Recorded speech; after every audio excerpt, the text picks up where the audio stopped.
मैं शादी तोड़ रही हूँ। रोहन को शामली का शरीर तो चाहिए, लेकिन शादी के खर्च की बात आते ही वह पलट गया। 2 दिन पहले शामली ने मुस्कुराकर इजाजत दी तो रोहन ने उसे बाहों में भर लिया।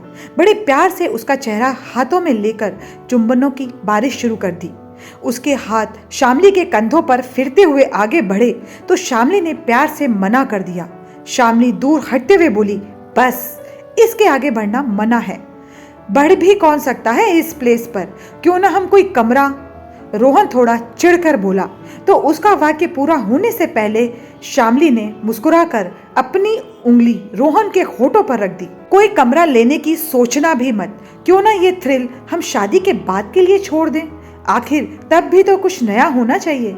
हाँ, तो मैंने कब मना किया। मैं भी तो चाहता हूँ कि तुम्हें हमेशा के लिए साधिकार अपनी जिंदगी में ले आऊं। इतना प्यार करूं, इतना प्यार करूं, कहते हुए एक बार फिर उसने शामली को बाहों में भरकर चूमना शुरू कर दिया। अब की शामली थोड़ी सख्ती से अलग हो गई। तो चलो शुरुआत करते हैं। दूसरे दिन दोनों कैफे में मिले। बड़ा सुंदर cafe, I like it, Shamli चहकी। शामली को खुश देखकर रोहन भी मुस्कुरा उठा। मेरी पसंद तुम्हें पसंद आई, इसका शुक्रिया। यहाँ का एम्बियंस जितना अच्छा है उतनी ही अच्छी यहाँ की कॉफी भी है। और हाँ, यहाँ का बर्गर तो लाजवाब है। अभी ऑर्डर कर देता हूँ। रोहन ने नाटकीय दुख के साथ बात शुरू की। शायद हमारी किस्मत में फिल्मी हीरो हीरोइन बनना लिखा ही नहीं। मैं सोच रहा था थोड़ी बहुत रुकावटें आएंगी तो उन्हें भी फिल्मी ढंग से एंजॉय करेंगे, मगर नहीं। मेरे पेरेंट्स ने तो तुरंत तुम्हारे मम्मी पापा को इनवाइट कर लिया और अगले दिन अपनेपन से भरा स्वागत हुआ शामली के मम्मी पापा का। एंगेजमेंट की पार्टी किस बैंकेट हॉल में होगी और शादी की कहाँ। आखिर रोहन के फूफा मुद्दे की ओर बढ़े। वेल, सोचा तो नहीं अभी, बच्चों से ही पूछ लेंगे। इन सब मामलों में तो बच्चे हमसे बेहतर जानते हैं, शामली की मम्मी बोली। हमने तो सोच लिया है। अभी कुछ दिन पहले रोहन की कजन की शादी हुई है। वो हॉल रोहन को बड़ा पसंद है। रोहन के पिता ने हॉल का नाम बताया तो शामली के पापा चौंक उठे। वो हॉल तो हम मिडिल क्लास वालों की पहुंच से ऊपर हो शायद। वैसे अगर हम शादी जैसे समारोह जो हमारी जिंदगी में सबसे ज्यादा महत्व रखते हैं मैं ही ऊंचा नहीं सोचेंगे तो हमारा क्लास ऊंचा कैसे उठेगा, रोहन के पिता ने तर्क रखा। फिर बच्चे इतने समय से कमा रहे हैं, हो सकता है वे भी ये खुशियां चाहते हों। आप अपनी बेटी से एक बार पूछ कर देखिएगा। आजकल की जनरेशन के लिए शादी खुद को एक दिन का सेलिब्रिटी महसूस करने और सोशल मीडिया पर इसका रौब जमाने का बहाना बन गया है। और फिर सामान वगैरह का दहेज तो अब चलता नहीं है। वो तो बच्चे सब अपनी इच्छा से बाद में ही खरीदते हैं, धीरे धीरे। तो जीवन में एक बार होने वाले इन्वेस्ट पर हम अगर भव्यता पर ही खर्च कर दें तो हर्ज ही क्या है। कहते हुए उन्होंने खर्चों की लिस्ट उनके आगे खोल दी। सगाई और शादी के बैंकेट हॉल का नाम सुनकर शामली बहुत खुश हो गई। आप बिल्कुल चिंता मत करिए पापा, आपने मेरी कमाई मुझे तक छूने नहीं दी। और इतना पैसा शादी के बाद अपने ससुराल क्यों ले जाऊं। इससे अच्छा है कि इस इन्वेस्ट को अच्छे से बनाकर ख्वाहिशें पूरी की जाएं। मेरी सेविंग से एंगेजमेंट और शादी के बैंकेट हॉल के खर्चे निकल आएंगे। और कोई डिमांड तो नहीं रखी ना उन्होंने। तुम अपनी सेविंग से बैंकेट हॉल का खर्च उठाओगी तो तुम्हारी मनपसंद डिजाइनर ड्रेस, ज्वेलरी, पार्लर वगैरह का खर्चा कहां से निकालोगी। बेटी का उत्साह देखकर पापा असमंजस में पड़ गए। ओ मेरे प्यारे पापा, आप मुझे चिढ़ाना नहीं छोड़ोगे। वो सब मैं अपनी सेविंग से क्यों खरीदूंगी, वो तो आप दिलवाओगे। वो सब तो आपसे जिद करने में, फिर आपके इतना महंगा कहकर चिढ़ाने में, मेरा दुखी मुंह बनाकर सस्ता पसंद करने में, और आपका हंसकर मेरी पसंद का दिलाने में ही मजा आएगा। अपनी सेविंग से तो मैंने बस आपके मम्मी और भैया के आउटफिट और एसेसरीज लेने की सोची थी, और मेरी सेविंग्स उससे कहीं ज्यादा हो गई है। पापा का मूड अब भी उदास देखकर शामली ने उनके गले में बाहें डाल दी। ओ पापा, आप चिंता ना करो, अगर कुछ कम पड़ा तो मैं लोन लेकर बाद में अपनी सेविंग से चुका दूंगी। रोहन भी इतना कमाता है, मुझे इतने पैसे का करना क्या है।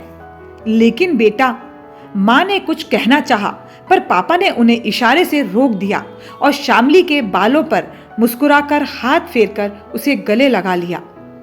प्री वेडिंग शूट के लिए फैबुलस की बुकिंग हो गई है, चार्ली गार्डन में। 15 दिन बाद की रोहन का मैसेज आया और हार्ट का इमोजी भी गया।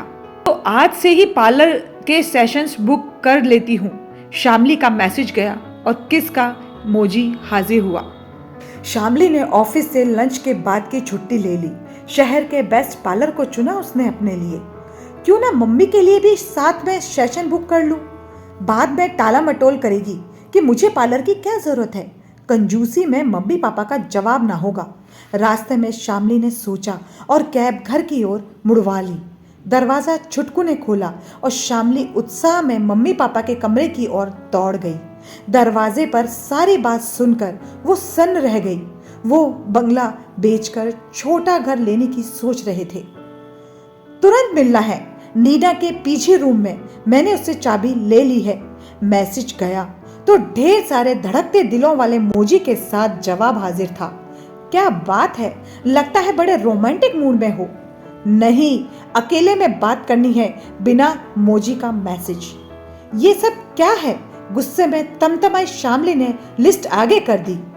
कैश इतना, रिश्तेदारों को देने वाला शगुन इतना, कार और इतना कुछ।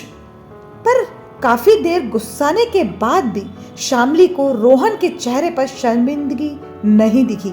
वो उपेक्षा से बोला, ओ कम ऑन शामली, ये बड़ों का हेडेक है। बड़ों का हेडेक?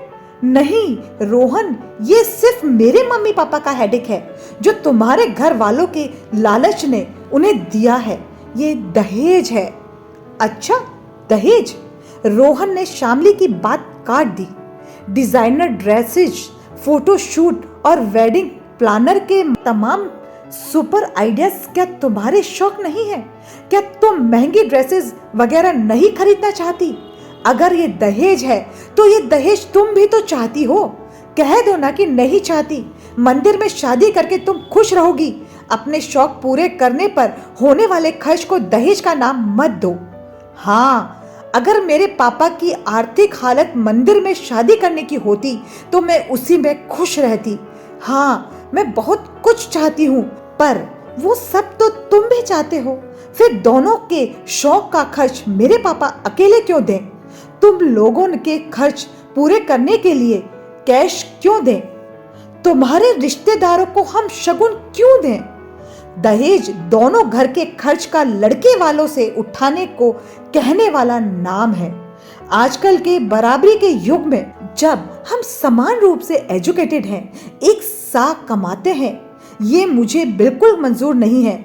ये कानूनन और नैतिक रूप से भी सिर्फ गलत नहीं, क्राइम है। शामली ने हाथ झटक कर गुस्से में कहा। अब रोहन को भी ताव आ गया। अच्छा, बराबरी की, कानून की, नैतिकता की बात करती हो तो बताओ, क्या इस बराबरी के युग में लड़कियों का प्रॉपर्टी में बराबर का हिस्सा नहीं है? शादी के बाद तुम हमारे घर में रहोगी तो क्या तुम्हारे पापा के बंगले के 3 हिस्से अगर किए जाएं तो एक की कीमत मेरे पापा की कुल डिमांड से कम होगी। समझ लो कि अपना हिस्सा अभी ले रही हो। बहनें बाद में वैसे भी भाई से मुकदमेबाजी नहीं करना चाहती। शामली सन्न रह गई।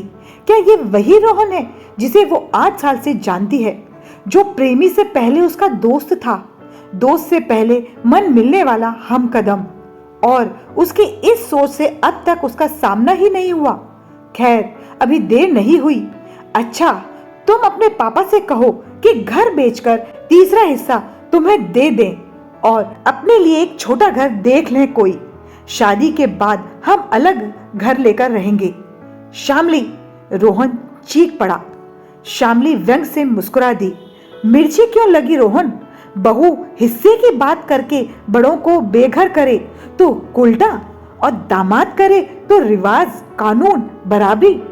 तुम्हें गुस्सा आया क्योंकि तुम जानते हो कि माता पिता की दौलत में हिस्सा उनके बाद किया जाता है, जीते जी उन्हें बेघर या छोटे घर में शिफ्ट करके नहीं। अब सन्न रह जाने की बारी रोहन की थी। इस दृष्टि से उसने सोचा ही नहीं था। अपने स्वार्थ में उसे पापा का ये तर्क भा गया था कि ब्रेकअप। शामली ने कहा। पापा ने प्यार से डांटा, अरे वैसे भी हम लोग सोच ही रहे थे कि रिटायरमेंट के बाद इतना बड़ा घर मेंटेन करना मुश्किल होगा, और फिर तुम्हारी और रोहन की इतनी अच्छी, इतने लंबे समय की बॉन्डिंग है। तुम्हारा पहला प्यार है वो। बाकी आपने ठीक कहा पापा, लेकिन वो मेरा पहला प्यार नहीं है।